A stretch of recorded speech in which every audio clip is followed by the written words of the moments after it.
صدق الله مولانا العلي العظيم وصدق رسوله النبي الكريم. نن زموږ په پرلت کې موږ له راغلي میلمانه هر یو لکه ملي مشر محمود خان اچکزی او د ده سره د ده ملګري موږ د ده وراتګ ته خوش آمدید وایو، ښه راغلاست ورته وایو. او پر دې بل څنګ باندې موږ له راغلي دروند میلمه مولانا صوبایي امیر د اهل سنت والجماعت حضرت مولانا رمضان منگل صاحب او د ده سره راغلي ملګري ده ته موږ خوش آمدید او ښه راغلاست وایو او د دوی مننه کوو چې زموږ په آواز کې خپل آواز را سره بدرګه کړي. د چمن و غیرتي ولس ته دا وینا کوو چې ای ولسه د مایوسۍ وخت نه دی. تاسو نن چې کم تاریخ رقم کړی دی ستاسو و دې تاریخ ته پر دې تاریخ باندې پاکستان څه بلکې د تمام دنیا نظر دی او ستاسو دغه حالات چې دي دا څاري ستاسو و غیرت ته په صد سلام باندې دي. خو نن به موږ ډېرې خبرې نه کوو ځکه چې میلمه رالی د میلمه قدر پکار دی. دا خپل وختونه زموږ تمامو ملګرو هم دې میلمنو ته ورکړي دي، موږ به هم هغه ته ورکړو. خو یوه خبره کوو، هغه خبره ده مولانا رمضان منگل صاحب وکړه چې وزیر داخله زموږ دی، د سینټ چیرمن زموږ دی، وزیر اعظم زموږ دی، چیف جسټس دا چې دی دا زموږ دی. موږ دا وایو چې دا خلک دي سرکار پر موږ نه توانوي نه دي دا زموږ خلک بولي، ځکه دې خلکو هغه خپل ثقافت هغه خپل غیرت هغه یې ټول د بل دپاره قرباني کړي دي، ځان یې د بل غلام جوړ کړی دی. زموږ په حضور کې په سینټ کې موږ ناست وو چې یو څوک و دې ته ولاړېږي چې کله دا زموږ مسله په سینټ کې سنیټرانو پورته که هغه ورته وایي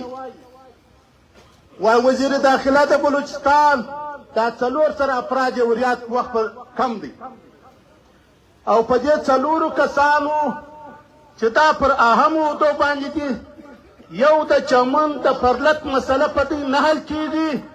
نو زه و دې ته دا مشوره ورکوم چې دا ستاسو ناسته پر دې کرسۍ باندې دا یو بې مفهومه بې معنا ناسته ده، بجای د دې چې تی پر کښېنئ تی و دې ته استعفا ورکړي او ده دغه خپل کلتور هغه خپل د وطن مسایل د دغه خلکو دپاره قرباني کړي دي. کوم خلک چې نن و ده ته دغه پیغور ورکوي موږ ورته وایو چې د چا دپاره قرباني وې هغه نن تا برتداري په شرمونو باندې وشرمولې.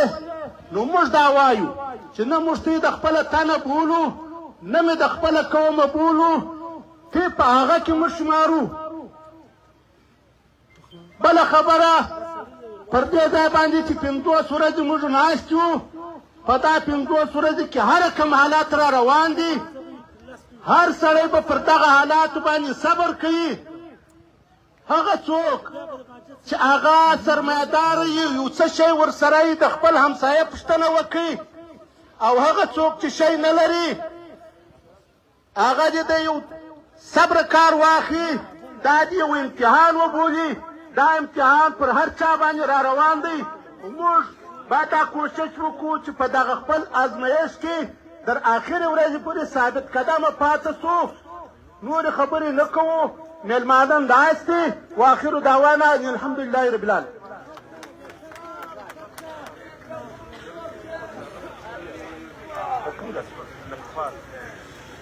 او بله خبره دا ده قاري صاحب ما ته وایي چې د کوټې او کراچي پر لین باندې هغه موټران سرکار راګرځي چې په هغه کې پښتانه یي هغه پښتانه چې د هغه چوکۍ موږ وجې سرکار ته وایو چې دا کومې حربې چې ته استعمالوې په دې باندې د پښتانه کمزوري نشي راتلی موږ دغه کم عمل چې دی په سختو الفاظو باندې غندو او موږ مشر ته دا مسله یږدو چې پر دې مسله باندې دی بحث وکړي مباحثه وکړي واخر دعوانا ان الحمدلله. ډېره مننه د مولوي مننه خوند څخه. وزه د مختصر شعر دپاره سمیع ظهیر ته بلنه ورکوم چې دی په مختصره او جامع شعر تاسو مخته وړاندې کړي.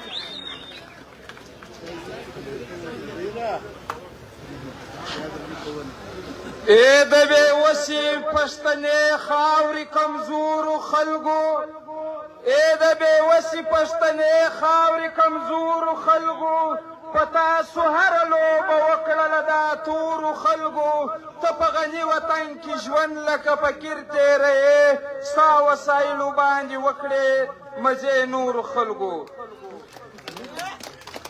بسم الله الرحمن الرحیم. کچیری وسویلانونا ربیدار یاست که نه یاست زوی اسلام آباد لټول تیار یاست که نه یاست یار پورته کړئ لاسونه. کچیری وسویلانونا ربیدار یاست که نه یاست زوی اسلام آباد لټول تیار یاست که نه یاست یار پورته کړئ لاسونه. دا یو سړی پر پښتنو باندې ډېر ګران دی که نه دی رهبر د پښتنو خان محمود خان دی که نه دی ټول ووایاست چې وکړم د کمیټې ویلانو ته ټوله تیاري وه سرو ته دا د پاسپورټ وختمېدو ته دا د پاسپورټ وختمېدو ته د کمیټې په مشوره باندې روان یاست که نه یاست زو اسلام آباد له ټول تیار یاست که نه یاست یار پورته کړئ لاسونه. ټول پر لته یې تابع دی ښه انسان دی که نه دی امیر د کمیټې مولي منان دی که نه دی هر امر ته تابع یو. پر موږ بند دروازه که موږ ته یې جوړه مسله که را باندې باندې روزانه که دا د عزت لو مسله ده سرفلاس یاست که نه یاست زو اسلام آباد له ټول تیار یاست که نه یاست یار پورته کړئ لاسونه. د ټول چمن د زړګي سر زما جانان دی که نه دی د ملا تیر د پر لد غوث الله جان دی که نه دی همیشتي یې سر لوړی پر لد به نه پرېږدو یارانو وسیاسیانو لغړیانو بل د چمن د ښار عوامو سمیع ظهیر وترانه ته ټول خمار یاست که نه یاست یار پورته کړئ لاسونه.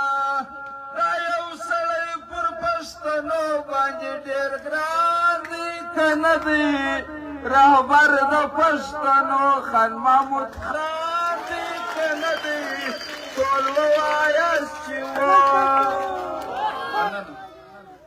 مننه ولا ظهیر ده اوس تاسو انتظار وخت پر ختمېدو دی اوس به د پښتونخوا ملي عام پارټۍ ګران او محبوب چیرمن محمود حسین بلنه وکړو چې دی راشي دا په خپله وینا زموږ